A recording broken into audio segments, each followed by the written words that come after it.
Brace Lord. இன்னைக்கு ஏசப்பா உங்களை பார்த்து சொல்ற வார்த்தை என்ன அப்படின்னா, உன்னிடத்தில் நீ அன்பு கூறுவது போல பிறனிடத்திலும் அன்பு கூறுவாயாக. ஆமீன். உன்னிடத்தில் அன்பு கூறுவது போல பிறனிடத்திலும் அன்பு கூறுன்னு ஆண்டவர் சொல்றாரு. சிலரை நேசிக்கவே முடியல, அப்படித்தானே? உங்களால கூட உங்க வீட்டில், படிக்கிற இடத்துல, வசிக்கிற இடத்துல, வேலை செய்கிற இடத்துல சிலர் நம்மளை டிஸ்டர்ப் பண்ணிகிட்டே இருக்காங்கல்ல. நம்மளை இரிட்டேட் பண்ணுறது, வேதனைப்படுத்துறது, வார்த்தையினால், செய்கையினால் அது நம்மளை ரொம்ப பாதிக்குது. அதனால் அப்படிப்பட்டவங்கள நம்மளால் நேசிக்க முடியல. ஆனால் ஆண்டவர் சொல்கிறாரு, நீ நேசிக்கணும். உன்னை எப்படி நேசிக்கிறியோ அதே மாதிரி நேசிக்கணும். சிலரால் மற்றவங்கள நேசிக்க முடியல. ஏன் அப்படின்னா அவங்களால அவங்களையே நேசிக்க முடியல. அதான் உண்மை.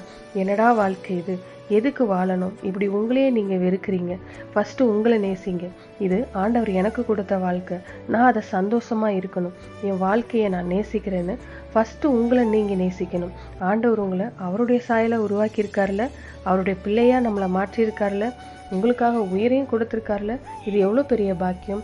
அப்போது நீங்கள் அவருக்காக வாழணும். நான் அவருக்காக வாழ விரும்புகிறேன். ஏன்னா அவர் என்னை நேசிக்கிறார். அந்த விருப்பம் உங்களுக்குள்ளே இருக்கணும்.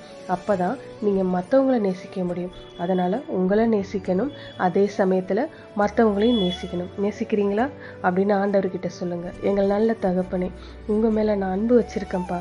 என் மேலே அன்பு கூர்ந்து என்னை உங்களுடைய சாயலில் சிருஷ்டித்து என்னை ரட்சித்து சிலுவையில் எனக்காக பலியானீங்க. என்னை ஏற்றுக்கொண்டீங்க. என்னை நீங்கள் உமது சாயலாக உருவாக்கினீங்க. நான் என்னை நேசிக்கிறேன்ப்பா. என்னை நேசிக்கிறது போல் எல்லாரையும் நேசிக்கிறேன்ப்பா. என்னை யார் வேதனைப்படுத்தினாலும், துக்கப்படுத்தினாலும், அவமானப்படுத்தினாலும் அவங்க உங்களால் சிருஷ்டிக்கப்பட்டவங்க. அதனால் நான் அவங்கள நேசிக்கிறேன். என்னை போல் அவங்கள நேசிக்க எனக்கு உதவி செய்யுங்க. அதற்கான கிருபைகளை எனக்கு தாங்கப்பா. இயேசுவின் நாமத்தில் ஜெபிக்கிறோம் பிதாவே. ஆமென். God bless you.